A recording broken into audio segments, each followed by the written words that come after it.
Good morning. Welcome to the Unitarian Universalist Society. We are grateful to gather on this beautiful morning, both in person and online, for a time of inspiration, reflection, and connection. Whether you join us today with joy in your heart, weighted with burdens, or searching for meaningful connections, we are glad that you are here. As we begin our service, we pause to remember that we are on holy ground. Each of us is sustained by the land where we make our homes and our livelihoods, land that was once dominated by tall grass prairie. We remember that for centuries before colonization, Native people lived in interdependence with this land that we call home. We give thanks, particularly to the Kickapoo, the Iowa, the Sauk, and Meskwaki, and the Oceti-Sakowin nations for their ages-long and continued stewardship as we seek to live in reciprocity with this land. If you're newer to this community, we invite you to learn more about Unitarian Universalism and this congregation after the service. For those here in person, you can talk with a greeter in the atrium. For those online, there's a link to the visitor form in the YouTube notes that will let us connect with you. If you need to use an app or a device to help you engage with this worship service, feel free to connect to UUS's Wi-Fi. We ask everyone else to make sure you're not connected to our Wi-Fi during the service. I'm the Reverend Diana Smith, the minister of the Unitarian Universalist Society, and my pronouns are she and her. I'm a somewhat tall white woman in my mid-40s with short, curly, white, blonde, and brown hair, keeps getting wider every year, wearing purple glasses, a red dress, and a white stole with the multicolored handprints of many of the children in my life. I'm standing in UUS's pulpit at the front of our sanctuary. In front of me is the sanctuary filled with people of all ages, and outside, through the glass walls, we can see a beautiful winter day in the mid-30s with clear skies. You may be noticing that I am adding some words in here. We're going to be starting to use these descriptions in our services in order to increase the accessibility of our services and include people with many abilities. As Unitarian Universalists, love is the core value of our covenantal faith. As people of many ages, genders, races, sexual orientations, classes, abilities, and health statuses, we gather together as a radically welcoming spiritual community. During our services, we draw inspiration and meaning from thoughtful people of the past and present and use sources as diverse as poetry, nature, science, and personal experience. We covenant together to affirm and promote 7 principles, which we hold as strong values and moral guides. This congregation has also endorsed the adoption of an 8th principle, which calls us to be committed to active anti-racism and anti-oppression. This morning, we particularly celebrate this 8th principle as we celebrate Martin Luther King Jr. Day and how we work to create beloved community. And so as we begin, we start with some words from the Reverend Dr. King, who said, "One day we will learn that the heart can never be totally right if the head is totally wrong. Only through the bringing together of the head and the heart, intelligence and goodness, shall people rise to a fulfillment of our true nature." Dr. King strongly believed in following a path of nonviolent activism, stating that nonviolence is not sterile passivity, but a powerful moral force which makes for social transformation. And finally, his words, which we take as a central theme for our service this morning: "We must combine the toughness of a serpent and the softness of a dove, a tough mind and a tender heart." And so with that, let's join our voices in song. Good morning, everybody. Alex Heatland. I'm a tall man standing at the cantor microphone, I like to call it, even though I'm not a cantor technically. And with me is Xinhui. Very happy she's back today. Hey. Xinhui is sitting at the piano, and we're going to sing African American spiritual called "Oh Freedom." If you have the gray hymnal, it is number 156. And the words will also be on the screens in the sanctuary or on your screen at home. So I'll invite you to rise in body and spirit as we sing together, "Oh Freedom."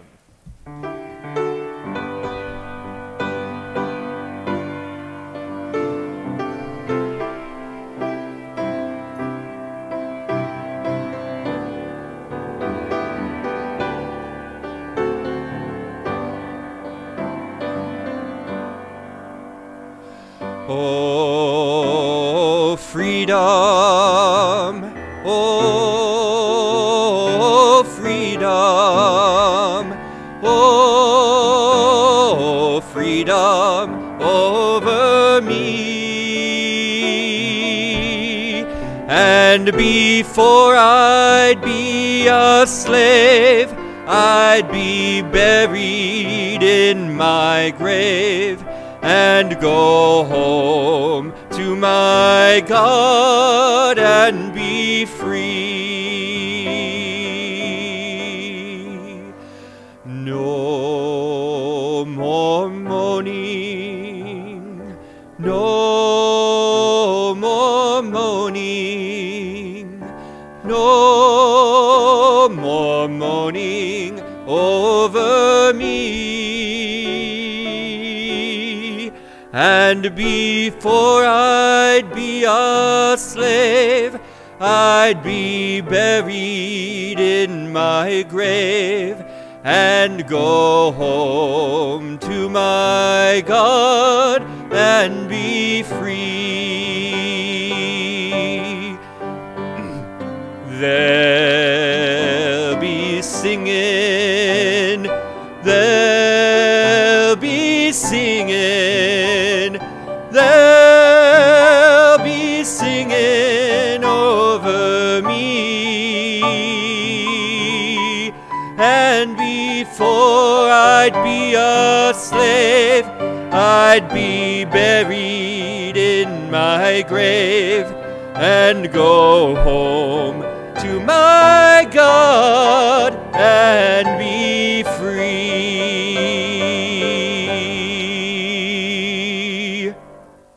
Thank you.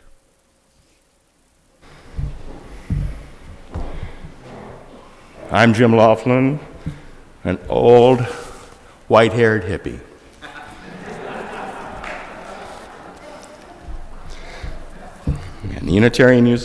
As Unitarian Universalists, we light a flame within a chalice. I'm calling on Joe and Xander to come help me light the chalice. As a symbol of sanctuary and safety, to unite us in our worship, to remind us of our ongoing search for the light of truth, the warmth of community, and our ongoing search for the light of truth. Please join me in saying our chalice words as Joe and Xander light our chalice. Life is a gift for which we are grateful. We gather in community to celebrate the wonder and mystery of this great gift. So let us now kindle the flame of our liberal religious heritage and renew our covenant of mutual love and care. Love is our doctrine, the quest for truth is our sacrament, and service is our prayer. To dwell together in peace, to seek knowledge in freedom, and to serve those in need. This we promise, this we covenant with life and one another. When we light our candle for justice and healing, we know that our liberation is bound up with every other person's liberation. We light this candle that we may not be numbed or lost to the injustice and trauma, but rather find strength, courage, and love together to continue engaging with the struggles for liberation, justice, and healing. We light this candle to help remind ourselves that together we are creating resilience and hope. Today, as we light this candle, we're particularly mindful of the ongoing chaotic climate change wreaking havoc around the world, and the ongoing political upheaval also wreaking havoc around the world. As I light this candle, please hold a time of silence to listen to our hearts and bodies and to lift up prayers.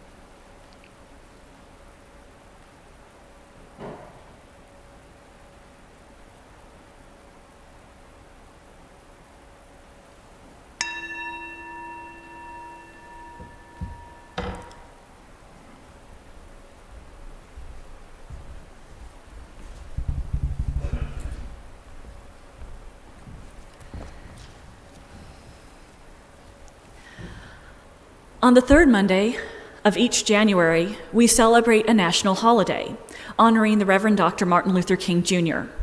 This is a federally recognized holiday. Government offices are closed, service days and parades are held, some businesses close, and many people are granted a holiday by their employers, although not all.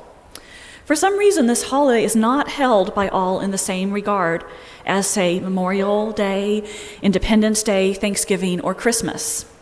Why is this? Do we, by large in this country, not have the same understanding of Reverend Dr. King's contributions or hold them and him in the same regard? These seem to be relevant questions to ask, but first, maybe we should try to get an idea of the man, his ideas, and what he did with them in order to know why we should care. Nick.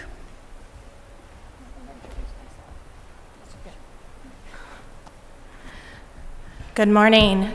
My name is Nick Kaplan. I'm the Director of Lifespan Religious Education here. I am a shorter, paler person of Italian descent. My brown and graying curly hair is tied back into a French braid, and I am non-binary.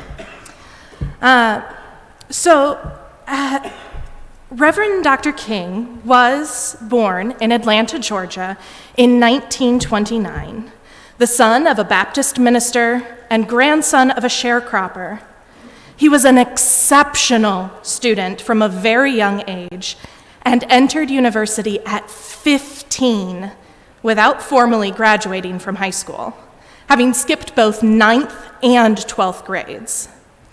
He completed bachelor's degrees in sociology at the age 19 and divinity at the age of 22, and a doctorate in systematic theology at age 26.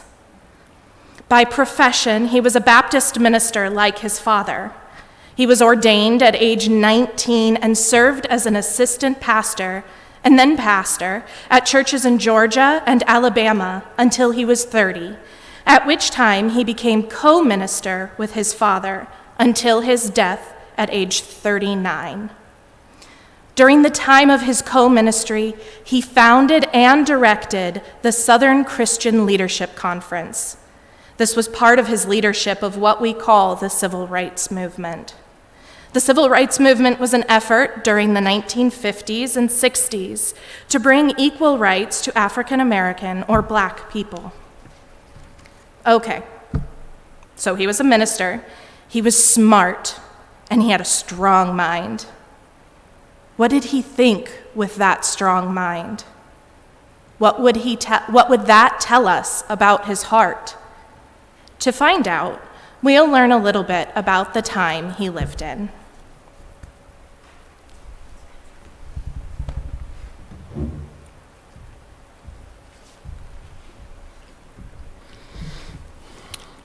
This is a reading from With Head and Heart by Howard Thurman.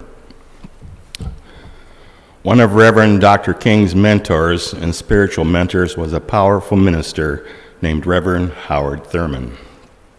Here's a passage from Reverend Thurman's autobiography where he talks about segregation, the separation of people who were identified as white and black and different rights and abilities.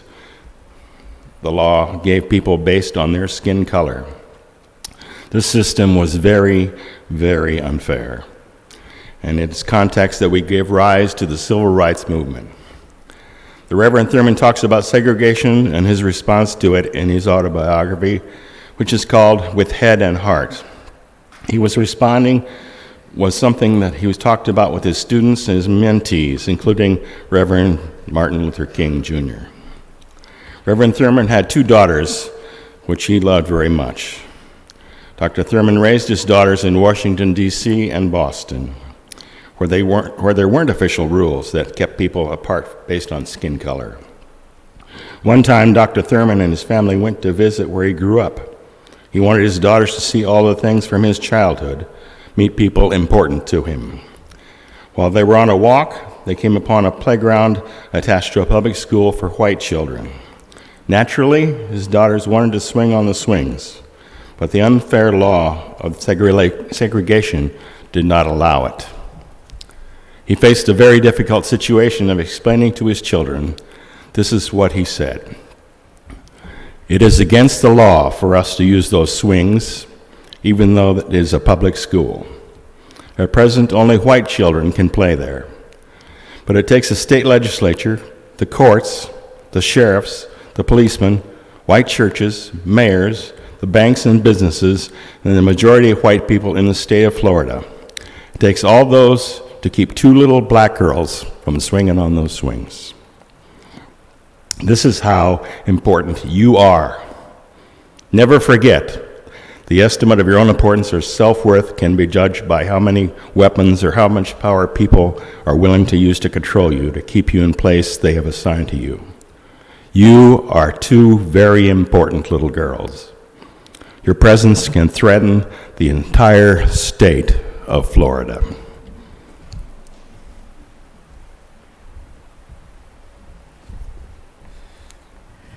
Let's think about that phrase from Reverend Howard Thurman. You are two very important little girls. Your presence can threaten the entire state of Florida. How do you hear that idea coming through the century? We know that we hear it today as we begin our 30 Days of Love campaign with the theme of interdependence, democracy, and electoral justice. And one of the reasons that we feel the influence of Reverend Thurman's words today is that they have influenced many prophetic people, including Reverend Dr. King, in his words and his actions. Reverend Dr. King believed strongly in and was one of the leaders of the civil rights movement. The things that he and others were demanding, the things that we call civil rights, were things like the ability to move freely, the ability to use any drinking water fountain, to be treated at any hospital or go to any school, not only those that were set aside for black people, to be able to marry someone regardless of their skin color, and to be able to vote. They were demanding that laws be changed so that black people and white people would be treated equally in these and other areas. While this seems like it's only fair, that's not the way that many people felt about it. What's more, Reverend Dr. King decided to engage in the civil rights movement with what we call nonviolent civil disobedience. What this means is that he himself chose to never respond to the abuse that he received for standing up for his civil rights with violence. One thing he said in a speech is, nonviolence is not sterile passivity, but a powerful moral force which makes for social transformation. When he was talking to people who wanted to engage in nonviolent civil disobedience, he also said, as you press on for justice, be sure to move with dignity and discipline, using only the weapon of love. Let no person pull you so low as to hate them.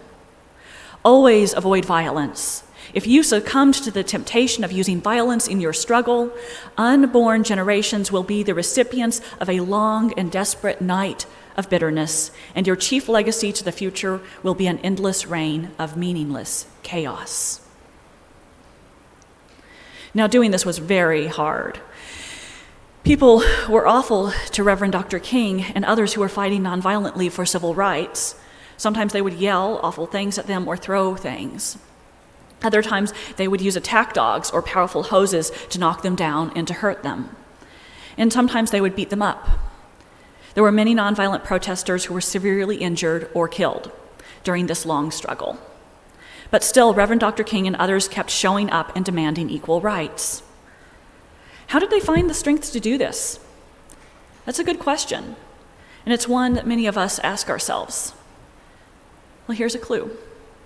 One thing he said was, love is the only force capable of transforming an enemy into a friend. Now, sometimes we think of love as being soft and comforting. We don't always understand how it can sustain us through a struggle, like Reverend Dr. King and others went through during the civil rights movement, and that many other people go through today. But love really can be strong and fierce, as well as gentle. In another speech, Reverend Dr. King said that in the civil rights struggle, we must combine the toughness of the serpent and the softness of the dove, a tough mind and a tender heart. Reverend Dr. King had a very strong, tough mind, which he combined with his soft, tender heart. Together, these gave him the strength to keep going and leading people in a very, very difficult struggle. His tough mind and tender heart gave him the power to keep going, to keep preaching and speaking in ways that inspired people. And they helped him put his body on the line over and over again in protests and marches for freedom. Reverend Dr. King was put in jail many times for his nonviolent protests because people with a lot of structural power, that is, people who were in charge of governments and banks and schools and jails, felt very threatened by his calls for change, for equal rights. One of the times he was jailed for his nonviolent protests in 1963, he wrote a powerful letter. It's called Letter from a Birmingham Jail. Jim will share a small part of it with you.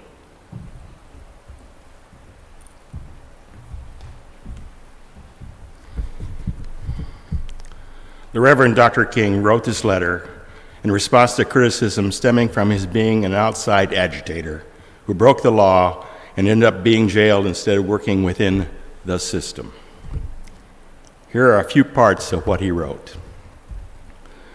We are caught in an inescapable network of mutuality, tied in a single garment of destiny. Whatever affects one directly affects all indirectly. Never again can we afford to live with a narrow, provincial, outside agitator idea. Anyone who lives in the United States can never be considered an outsider anywhere within its bounds. We know through painful experience that freedom is never voluntarily given by the oppressor. It must be demanded by the oppressed.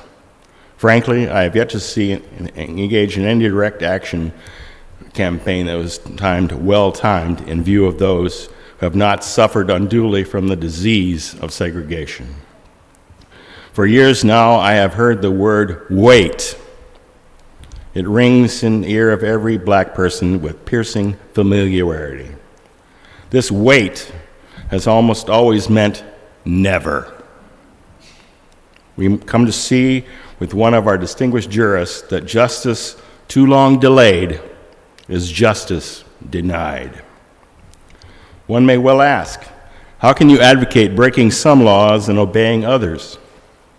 The answer lies in the fact that there are two types of laws, just and unjust. I would be the first to advocate for obeying just laws. One has not only legal but moral responsibility to obey the laws. Conversely, one has a moral responsibility to disobey unjust laws. I would agree with St. Augustine that an unjust law is no law at all. Now, what's the difference between the two? How does one determine whether a law is just or unjust? A just law is a man-made code that squares with the moral law and the law of God. An unjust law is a code that is out of harmony with the moral law. To put it in the terms of St. Thomas Aquinas, an unjust law is a human law that is rooted not in eternal law, a natural law. Any law that lifts up the human personality is just. Any law that degrades human personality is unjust. All segregation statutes are unjust because segregation distorts the soul and damages the personality. Segregation, to use the terminology of the Jewish philosopher Martin Buber, substitutes the I-it relationship for I-thou relationship and ends up relegating persons to the status of things. Hence, segregation is not only politically, economically, and socially unsound, it is morally wrong and sinful.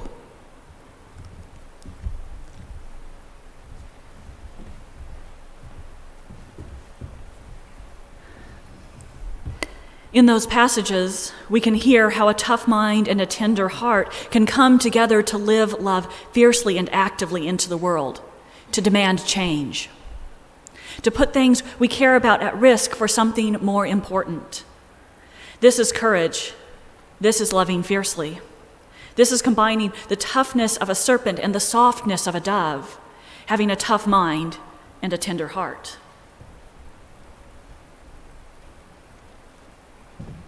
We all have things that we care about.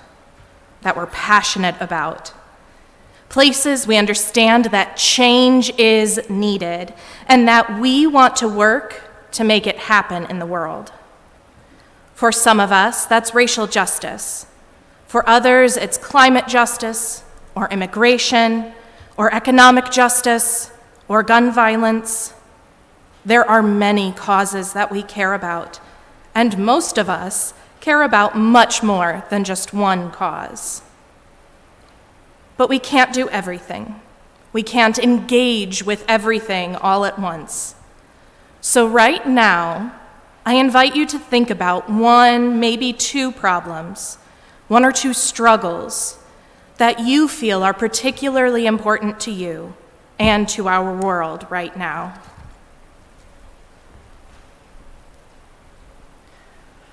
What are those one or two struggles where you want to help love be lived more fiercely into the world? Where do you want to invest yourself and your energy to make change happen? The popsicle stick that you came in with, that one, the popsicle stick that you came in with represents your strong, tough mind. This thing. The things that you want to see happen and where you want to push to make change happen in the world. The heart that you're holding represents your heart. The love and care that makes you want these changes to happen and that sustains you as you work for the change. So now, I invite you to a brief time of silence to let those things rise in your heart. When you have one or two or maybe three that come most readily and most fully to you, we invite you to write them or draw a small image that represents them on your popsicle stick and on your heart. If you didn't get a popsicle stick and a heart, raise your hand and an usher will come and bring them to you. If you're not in the sanctuary, you might want to draw or write what comes to you, or simply take this time to notice what comes up for your heart and your mind.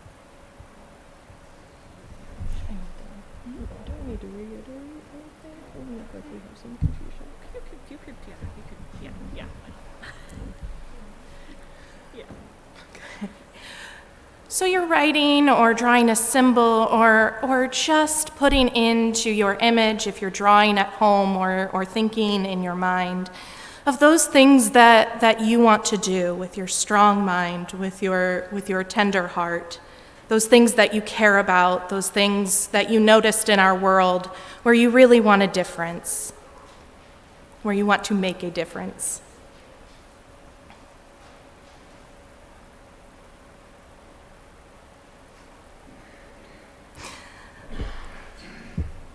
All of these things that Reverend Diana and I have mentioned, courage, loving fiercely, change, justice, they all have symbols in our world. In fact, there are flowers to symbolize each of those things. Our hearts and our strong minds, or our popsicle sticks and our hearts, can make a flower if we bring them together.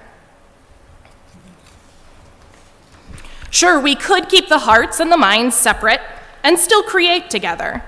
We could bring all of our strong minds, those popsicle sticks, we could bring them together and we could build something. But we'd be missing something beautiful. We could put all of our hearts together and we could make something beautiful. But it might just look like a Valentine's Day display and be lost, forgotten, or recycled. So let's bring our strong minds and our tender hearts together and create a flower to symbolize courage and loving fiercely and change and justice. So there's tape on the backs of chairs you might have noticed. You can go ahead and take a piece of tape if you're here in the sanctuary and attach your strong mind and your tender heart together. If you're at the front, you might have to turn around to find a piece of tape. Or sitting along the sides, you might have to ask someone in one of our larger 3 sections to pass you a piece. So we've created this flower, and a flower by itself can be a beautiful thing for sure. But the beauty is magnified if we bring flowers together. Like Robin Wall Kimmerer talks about in Braiding Sweetgrass, when she explains why goldenrod and asters look so beautiful together. So, where might we see flowers growing together? In a prairie, in a garden. Those are wonderful responses, and I'm sure we can think of more places. But whether we're thinking about a meadow, a garden, a tall grass prairie, all of those beautiful places, they can take work to establish, especially in an area where so much turf grass has been planted, for instance. Hard work, just like any justice work. We can't have one flower and call it a garden, or one tender mind with one strong mind, one tender heart with one strong mind, and call it a justice movement. To make change in the world, we have to come together. We have to work together.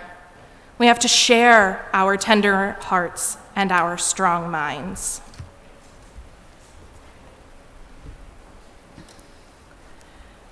So we need to combine our own soft and tender hearts and our strong, tough minds. Just having one without the other isn't enough, and just having one alone isn't enough. If we just had our tough mind, we wouldn't have the beauty and the passion that keeps us going and helps transform ourselves and the world. And if we just had our soft heart, we wouldn't have our structures and the ability to stay in it for the long haul. What's more, if we don't connect our strong, tough mind and our strong, tender heart and our soft, tender heart, we end up with a mess, with pieces that seem out of place or waiting to be discarded, and we can end up squishing our heart or someone else's. And so, we brought them together, and before you leave the sanctuary today, please add your flower representing how you want to bring your heart and your mind together to make change in the world to our windows over there. Together, our tough minds and our tender hearts will create a garden and remind us to keep going to do the hard work and create beautiful change in the world. Now, in spring of 2022, this last year, this congregation endorsed an 8th principle for Unitarian Universalism. Many of you were part of that vote. When we did that, we said that we find ourselves so deeply called to the work it represents that we believe that it is integral to what Unitarian Universalism is. We said that we believe that it is a core part of what our liberal religious tradition means in the world today, not just for ourselves here in this congregation and in Iowa City and Coralville, but for our national and international movements. In saying that we think our national statements need to be updated to include the 8th principle or the spirit of it, we were not only affirming what the 8th principle says, we were also acknowledging that over time, as our world changes, the way we think and talk about what it means to be Unitarian Universalist changes. My, what an idea that is. What's more, the way we act as Unitarian Universalists needs to continue to develop. Also, what an idea that is. We need to continue to change. So what is this 8th principle I'm talking about? It says that we are journeying towards spiritual wholeness by working, that is actively working, to build a diverse, multicultural, beloved community. And we are doing that by our actions that accountably dismantle racism and other oppressions in ourselves and in our institutions. In other words, we know that we are journeying together. We are working together on something that is challenging and that is far from done. Something that takes all of us with our tough, strong minds and our tender, loving hearts, and that we know that in order to dismantle or take apart, in order to tear down racism and other oppressions, like sexism, ableism, and homophobia, both within ourselves and in the groups that we're part of, we need to not only think, but to act, and then to act again. We need to do this because our culture is still so steeped in systems of oppression that we cannot help but live them out in our own lives and in our own groups. How could we do otherwise? And we need to listen and act accountably in relationship with each other, and especially in relationship with groups who are experiencing oppression, because of that fact that we are swimming around in the waters of oppression so continuously that we often don't even notice that we're acting them out. We're like that fish who swims around, and when somebody asks, "How's the water?" the fish asks, "What water?" When you're in it, a lot of times you don't even notice it. So we need accountable relationships. We need to listen and act again and again, accountably, calling ourselves and each other back into the work again and again, because it is hard to notice the water when you're in it. And the reward, that's something that we're working towards. That is building the diverse, multicultural, beloved community that holds all of us. My goodness, what a declaration that is of how we want to work together to find our center. What a declaration it is to remind ourselves and to call ourselves back into on this Sunday before the Martin Luther King Day of Service. This Sunday, when a new legislative session has begun with the introduction of many bills that seem bent on deepening many oppressions, rather than dismantling many oppressions. And what a declaration this is as we begin our 30 Days of Love campaign. 30 Days of Love is our annual month of spiritual nourishment, political grounding, and shared practices of faith and justice. 30 Days of Love runs from Martin Luther King Jr. Day, that's tomorrow, January 16th, through Valentine's Day, February 14th. Each week during 30 Days of Love, we'll explore a theme that overlaps with one of Unitarian Universalists' national justice campaigns, intersectional justice priorities. During 30 Days of Love, UUS, this congregation, will be sharing an array of offerings from Side with Love to help nourish your spirit and to give gratitude and affirmation. And so we begin with the theme of interdependence, democracy, and electoral justice. We're beginning here because, as Reverend Ashley Horan says in her reflection on this theme, if interdependence is the inescapable reality of our relationship to one another and to the earth, then true democracy is both a spiritual and a political practice of honoring that interconnectedness. The natural, faithful response to the blessing of being endowed with both freedom and dignity is for each of us to find our people and community, to continue building ever-expanding relationships of mutuality and trust, and to collectively and courageously take up the work of fighting for a world in which all of us are free and flourishing. We'll be sharing the 30 Days of Love resources with you in our weekly emails and through our social media. And if you want to join the discussion with Dave Martin and Peg Boska that they're leading after this service, you can explore how we can work for democracy and electoral justice here in Iowa, while we work to accountably dismantle racism and other oppressions in ourselves and our institutions. How's that for a plug? May we engage in this work with strong, tough minds and tender, loving hearts. May we engage in it with dedication, humility, and joy. As Reverend Dr. King said, everybody can be great because anybody can serve. You don't have to have a college degree to serve. You don't have to make your subject and your verbs agree to serve.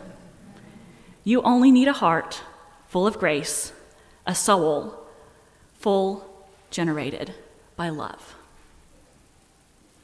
And so I invite you to a time of meditation contemplation, and prayer.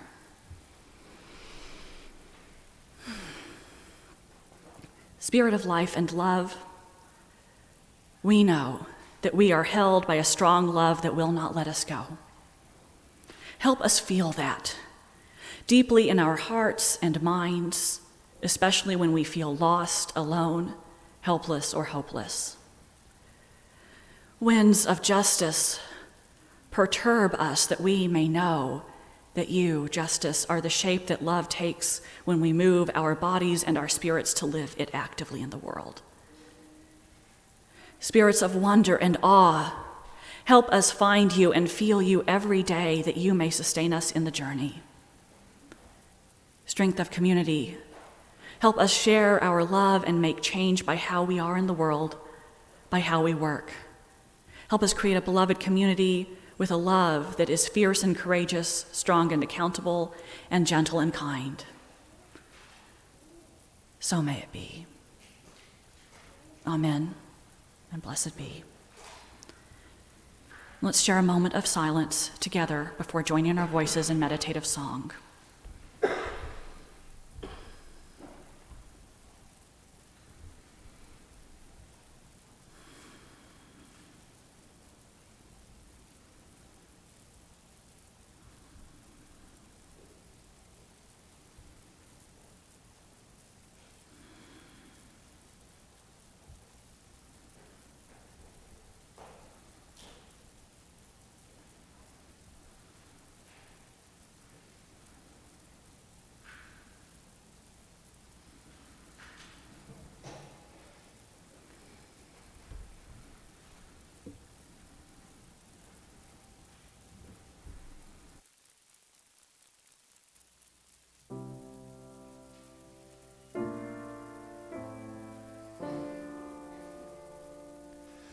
May I be filled with loving kindness. May I be well. May I be filled with loving kindness. May I be well. May I be peaceful and at ease. May I be whole. May you be filled with loving kindness. May you be well. May you be filled with loving kindness. May you be well. May you be peaceful and at ease. May you be whole. May we be filled with loving kindness. May we be well. May we be filled with loving kindness. May we be well. May we be peaceful and at ease. May we be whole.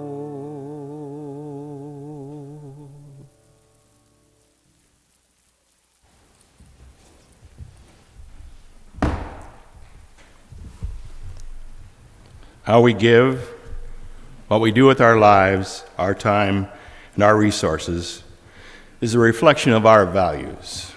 In response to the abundance we are blessed with every week, this congregation donates generously to organizations in the community whose work aligns with our values and principles. Our community partner agency this month is the Iowa City South District Neighborhood Association, which sponsors the Diversity Market, among other community events. The market, held in the Pepperwood Plaza during the summer months, empowers minority entrepreneurs, including women, youth, and those in the Black, Indigenous, Latino, Asian, LGBTQ, and refugee, immigrant, and returning citizen committees. In this atrium, there are brochures about what the South District Association is doing. In the sanctuary, the ushers will collect the offering. All cash contributions go directly to our community partner agency. In addition to assisting our community partner, you may contribute toward your pledge to our society or contribute to the congregation to provide additional support for our operating expenses. You may contribute by check, using the memo line to designate the purpose, or you may give electronically by following the link shown on the screen or through Rum.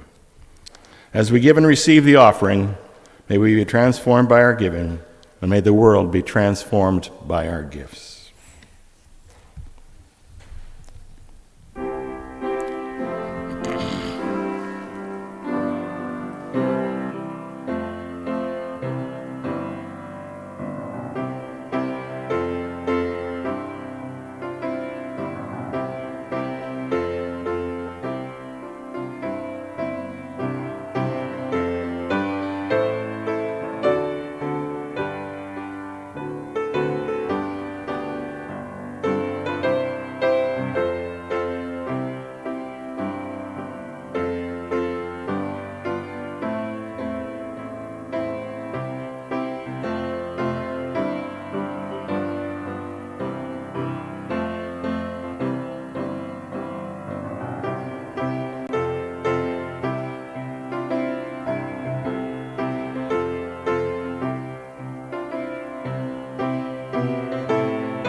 Nurturing gratitude and how we understand and express inner independence is a part of how we live into our Unitarian Universalist faith.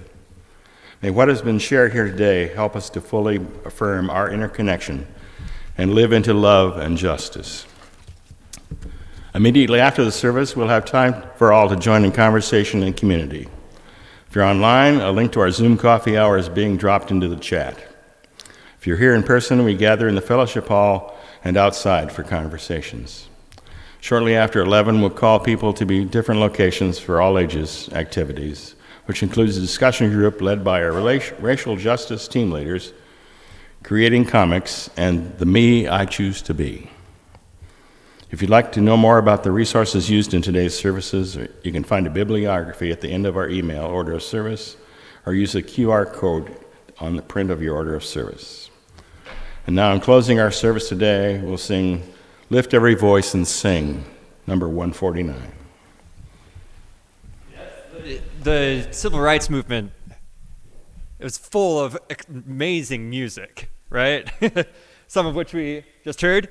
But this one, not obviously, if you're not familiar, holds a special place in the civil rights movement and continuing as inheritors of that movement as, the unofficial Black national anthem.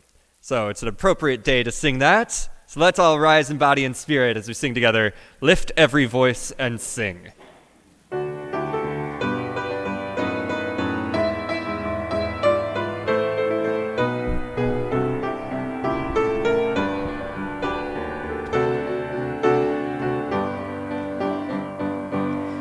Lift every voice and sing, till earth and heaven ring with the harmonies of liberty.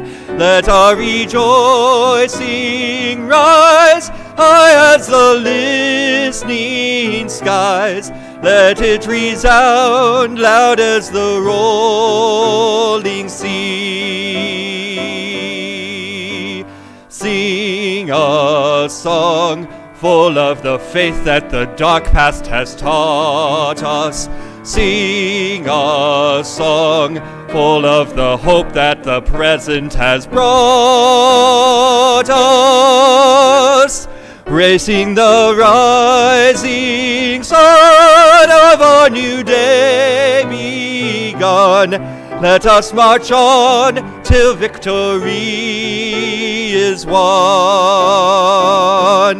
Stony the road we trod, bitter the chastening rod, felt in the days when hope unborn had died. Yet with a steady beat have not our weary feet come to the place for which our Father sighed. We have come over a way with which tears has been watered. We have come treading our path through the blood of the slaughtered. Out from the gloomy past, till now we stand at last, where the white gleam of our bright star is cast. God of our weary years, God of our silent tears, Thou who hast brought us thus far on the way, Thou who hast by Thy might led us into the light, keep us forever in the path, we pray. Lest our feet stray from the places, our God, where we met Thee, lest our hearts, drunk with the wine of the world, we forget Thee.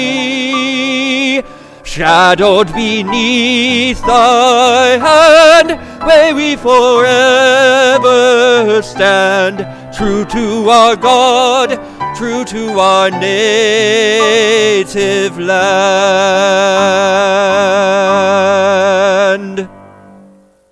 Thank you.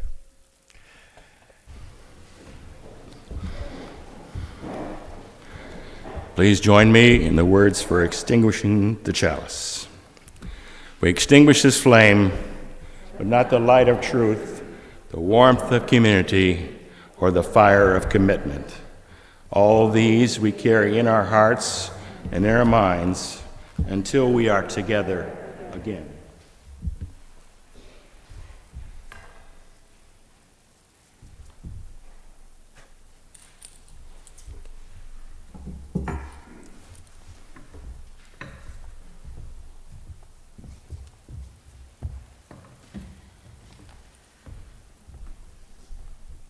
As we go out into the world today and all days, may we bring our hearts and minds together for ourselves and for our communities, that we may live, love, and justice ever more fully and fiercely into this world. Go in peace, love, and justice, always. Amen, and blessed, blessed be.